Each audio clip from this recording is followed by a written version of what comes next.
झिमझिम बारिश में आज बनाएंगे समोसे एकदम अलग तरीके से और यकीन मानिए बेहद पसंद आएंगे। एक बार में आप कई समोसे बना के तैयार कर सकते हैं और हाँ, एक हफ्ते तक आप यहाँ स्टोर करके रख भी सकते हैं, ये बिल्कुल भी ख़राब नहीं होंगे। तो हेलो एवरीवन, मैं हूँ ताजबर, स्वागत है आपका मेरे चैनल आयजा कुक फूड में। तो चलिए बनाना शुरू करते हैं बिना कोई देरी किए। और अगर आपको ये रेसिपी पसंद आती है तो अपनी फैमिली और दोस्तों में ज़रूर शेयर करना। तो शुरू करते हैं इसको बनाना। समोसे बनाने के लिए सबसे पहले आटा गूँधेंगे। तो यहाँ हम 2 कप आटा लेंगे। आटा हम यहाँ अपने परिवार के हिसाब से लेंगे, आप यहाँ अपने परिवार के हिसाब से कम ज़्यादा कर सकते हैं। 1 कप गेहूं का आटा डाल दिया है। 1 कप गेहूं का आटा हम यहाँ और डालेंगे। हमने यहाँ 2 कप गेहूं का आटा डाल दिया है। यहाँ डालेंगे थोड़ा सा रिफाइंड ऑयल, यानी 1 टेबल स्पून यहाँ हम रिफाइंड ऑयल डालेंगे। इससे हमारे समोसे जो है ना कुरकुरे खस्ते करारे बनेंगे। अगर आपके पास घी है तो आप घी भी डाल सकते हैं। थोड़ा सा नमक डालेंगे। नमक डालने के बाद अच्छे से मिक्स करेंगे और यहाँ इसका हम सख्त आटा लगा के तैयार करते हैं। हमें यहाँ इसका सॉफ्ट आटा नहीं लगाना है, सख्त आटा लगाना है। तो यहाँ क्या करेंगे, थोड़ा थोड़ा पानी डालेंगे और आटा गूँधेंगे। थोड़ा थोड़ा पानी डालेंगे और आटा गूँध के तैयार कर लेते हैं।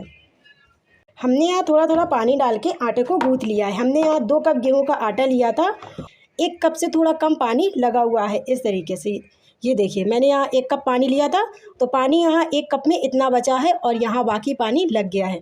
अब हम यहाँ क्या करेंगे, ढक्कन से इसको कवर कर देते हैं और यहाँ करते हैं हम अगली तैयारी। अब हम यहाँ गैस पे पैन रखेंगे। पैन में डालेंगे 1 टेबल स्पून साबुत धनिया, आधी टेबल स्पून काली मिर्च, आधी टेबल स्पून यहाँ डालेंगे साबुत जीरा, आधी टेबल स्पून सौंफ डालेंगे और यहाँ 4 सूखी लाल मिर्च डालेंगे और यहाँ इसको हम अच्छे से भून लेते हैं फुल गैस पे। 1 मिनट के लिए यहाँ भूनना है सभी मसालों को, ज़्यादा नहीं भूनेंगी। अगर ज़्यादा भूना तो जलने लगेंगे मसाले और स्मेल आने लगेगी, तो इसीलिए यहाँ इसको हम भूनेंगे 1 मिनट के लिए फुल गैस पे।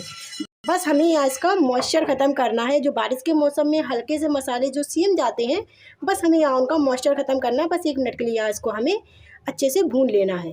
1 मिनट हो गया है, फटाफट से गैस बंद करेंगे। अब हम यहाँ क्या करेंगे, इसको हल्का सा ठंडा होने देंगे। मसाले यहाँ ठंडे होंगे तो यहाँ इसको हम दरदरा पीस लेंगे। मसाले यहाँ जल्दी से ठंडे हो जाएं, हमने यहाँ इसको एक अलग बर्तन में ट्रांसफ़र कर लिया है। मसालों को यहाँ हल्का सा ठंडा होने देते हैं। मसाले यहाँ ठंडे हो गए थे तो हमने यहाँ क्या किया, मिक्सी के जार में डाल के इसको दरदरा पीस लिया और हमने यहाँ इस तरीके से मसालों को दरदरा पीसा हुआ, ये देख सकते हैं आप, ये देखिए। तो चलिए इसको साइड में रखते हैं और यहाँ बनाते हैं हम स्टफिंग। अब हमने यहाँ 5 से 6 उबले हुए आलू लिए हैं। ग्राम में नापे तो आलू हमने यहाँ 500 ग्राम लिए हैं।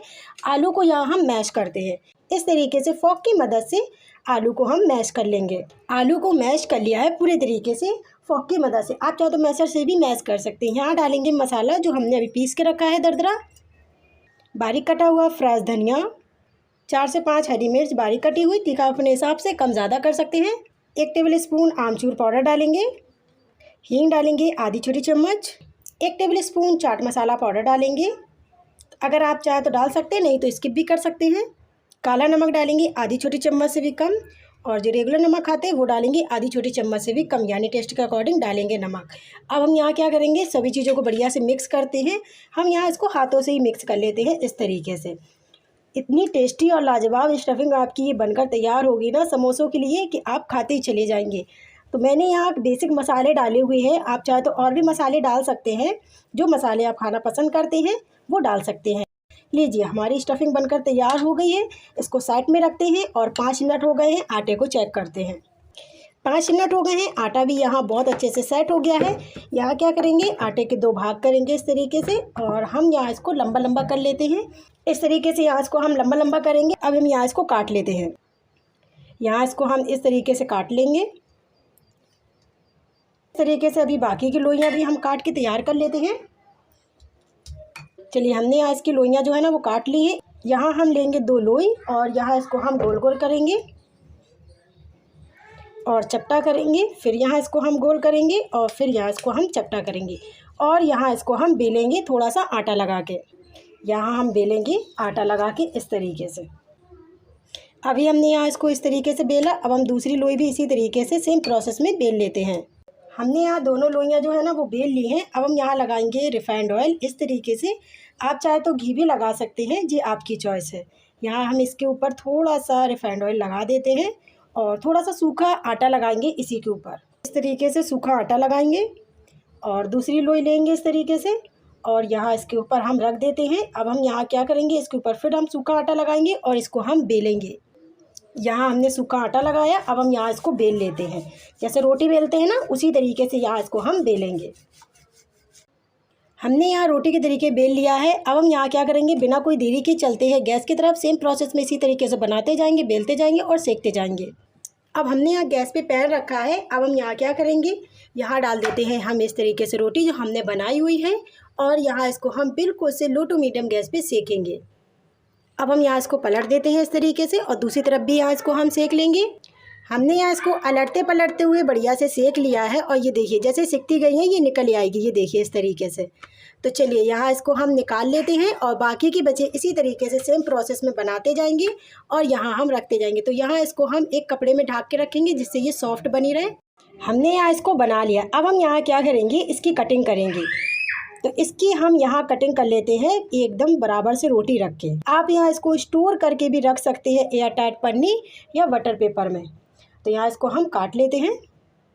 यहाँ क्या करेंगे, यहाँ एक हम रोटी लेंगे यानी शीट लेंगे, और यहाँ इसको हम इस तरीके से रखेंगे। सबसे पहले यहाँ इसके हम किनारे काटेंगे इस तरीके से। ये किनारे आप फेंके ना, आप यहाँ इसकी पापड़ी बना सकते हैं फ्राई करके। और यहाँ इसको हम इस तरीके से काटेंगे,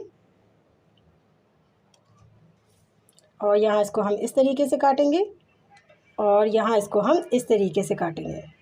हमने यहाँ इसको इस तरीके से काट लिया है। अब हम यहाँ क्या करेंगे, यहाँ इसको हम बीच से काटेंगे इस तरीके से। तो अभी हम यहाँ इसको इसी तरीके से काटते जाएंगे, और अभी हम साइड में इसको रखते जाएंगे। सारी शीट हमने इस तरीके से काट ली हैं, ये देखिए, और हमने यहाँ इसको छुरी की मदद से काटी हैं, ये देखिए। अब हम यहाँ क्या करेंगे, इसको भी हम साइड में रखते हैं, और यहाँ करते हैं हम अगली तैयारी। यहाँ लेंगे बाउल में डालेंगे 3 टेबल स्पून गेहूँ का आटा, 1 चुटकी यहाँ नमक डालेंगे, और यहाँ इसका हम गाढ़ा बैटर बना के तैयार कर लेते हैं थोड़ा सा पानी डाल के। यहाँ इसको हम घोल लेंगे। हमें यहाँ इसका गाढ़ा बैटर चाहिए होगा, इस बात का ध्यान रखना है। हमने यहाँ थोड़ा पानी डाल के इसको घोल लिया। चलिए यहाँ करते हैं इसकी तैयारी बनाने के लिए। तो इसको भी हम साइड में रखते हैं। यहाँ लेंगे हम शीट, और इसके किनारे यहाँ लगाएंगे हम इस तरीके से घोल, और यहाँ इसको हम मोड़ेंगे इस तरीके से। हमें यहाँ इसको मोड़ना है, और यहाँ इसमें हम फिर इस तरीके से गोल लगाएंगे। आप देखते जाइए किस तरीके से हम यहाँ गोल लगा रहे हैं। अगर आपने इसको अच्छे से सील नहीं किया तो ये फ्राई करते टाइम जो है ना वो खुल जाएगा। हमने यहाँ इसको इस तरीके से बना लिया है। अब हमने यहाँ जो स्टफिंग बनाई है उसको इसके अंदर हम भरते हैं। यहाँ स्टफिंग लेंगे और इसके अंदर हम इस तरीके से भरेंगे, और इसको अंदर की तरफ यहाँ हम दबा देते हैं इस तरीके से। दबाने के बाद अब हम यहाँ क्या करेंगे, इसके किनारे इस तरीके से लगाएंगे, और इसको भी हम सील करेंगे इस तरीके से। इसी तरीके से अभी हम यहाँ इसको बना लेते हैं। ये देखिए हमने यहाँ इसको बहुत अच्छे से सील कर लिया है, तो बाकी के बचे इसी तरीके से हम बना के तैयार कर लेते हैं।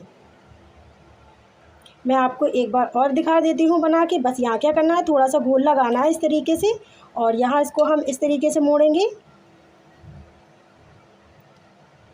और यहाँ इसको हम इस तरीके से मोड़ेंगे। यहाँ लगाएंगे इस तरीके से घोल, और यहाँ इसको हम इस तरीके से मोड़ देते हैं। फिर यहाँ घोल लगाएंगे, और यहाँ इसको हम इस तरीके से मोड़ देंगे, और यहाँ हम भरेंगे स्टफिंग। इस तरीके से स्टफिंग भर देंगे, और यहाँ इसको हम दबा देंगे इस तरीके से। यहाँ फिर हम गोल लगाएंगे, और यहाँ इसको हम अच्छे से सील कर देंगे। तो चलिए अभी हम यहाँ बाकी के बचे इसी सेम प्रोसेस में बना के तैयार कर लेते हैं। हमने यहाँ इसको बना लिया है। अब हम यहाँ क्या करेंगे, बिना कोई देरी किए चलते हैं गैस की तरफ इसको फ्राई करने के लिए। अब हमने यहाँ गैस पे कढ़ाई रखी है, कढ़ाई में तेल डाल दिया था गर्म होने के लिए। तेल यहाँ बहुत अच्छे से गर्म हो गया है। गैस यहाँ लो टू मीडियम कर देते हैं, और यहाँ क्या करेंगे, एक एक करके इस तरीके से हम डालेंगे, और हम यहाँ इनको लो टू मीडियम गैस पे फ्राई करेंगे। ये बहुत ही झटपट से और जल्दी से फ्राई हो जाते हैं, बिल्कुल भी टाइम नहीं लगता है। फ्रेंड्स, आप लोगों से एक छोटी सी रिक्वेस्ट है, अगर आप लोगों को मेरी आज की ये रेसिपी अच्छी लगती है तो एक लाइक कर देना। अगर आप मुझे दिल से सपोर्ट करना चाहते हैं तो please Aiza cook food channel को सब्सक्राइब कर लेना। और आप मेरी रेसिपी कौन से शहर से और कौन से गांव से देख रहे हैं कमेंट्स करके ज़रूर बताना। तो जितने कढ़ाई में आ गए हैं आराम से फ्राई होने के लिए, हमने यहाँ उतने ही डाले हैं। अब हम यहाँ क्या करेंगे, इस तरीके से अलटते पलटते हुए यहाँ इनको हम बढ़िया से फ्राई करते हैं और यहाँ इनको हम गोल्डन फ्राई करेंगे और यहाँ इनको हम लो टू मीडियम गैस पे फ्राई करेंगे। फुल गैस पे यहाँ इसको हम फ्राई नहीं करेंगे, लो टू मीडियम गैस पे यहाँ इसको हम फ्राई करेंगे। अलटते पलटते हुए हमने यहाँ इनको बढ़िया से फ्राई कर लिया है और टाइम लगा है यहाँ 4 से 5 मिनट। तो चलिए यहाँ इसको हम निकाल लेते हैं और बाकी के बचे सेम प्रोसेस में इसी तरीके से हम फ्राई कर लेंगे। हम यहाँ इसको निकाल लेते हैं, दोबारा भी सेम प्रोसेस में इसी तरीके से हम फ्राई कर लेते हैं। दोबारा भी हमने यहाँ डाल दिए हैं, दोबारा भी हम यहाँ सेम प्रोसेस में इसी तरीके से फ्राई कर लेते हैं। हमने यहाँ गर्मा गर्म समोसों को सर्व कर लिया है। यहाँ मैंने सर्व किया है चटनी के साथ, आप यहाँ कोई भी चटनी के साथ सर्व कर सकते हैं। मैंने यहाँ पे मीठी चटनी के साथ सर्व किया है। आप यहाँ चाय के साथ भी इसको सर्व करिए, बहुत ही ज़्यादा टेस्टी लगते हैं। तो फ्रेंड्स, कैसी लगी मेरी आपको आज की रेसिपी कमेंट्स करके ज़रूर बताना और रेसिपी अच्छी लगी हो तो एक लाइक कर देना। चैनल पे मेरे न्यू है तो चैनल को सब्सक्राइब कर लेना और बेल आइकन घंटी बटन ज़रूर दबाना, जिससे मैं नई रेसिपी लेकर आऊँ वो रेसिपी आप तक सबसे पहले पहुँचे। तो फ्रेंड्स, मिलते हैं हम आपसे अगली रेसिपी में यानी न्यू रेसिपी में। जब तक के लिए bye bye and take care. अपना ख्याल रखना, दुआ में याद रखना।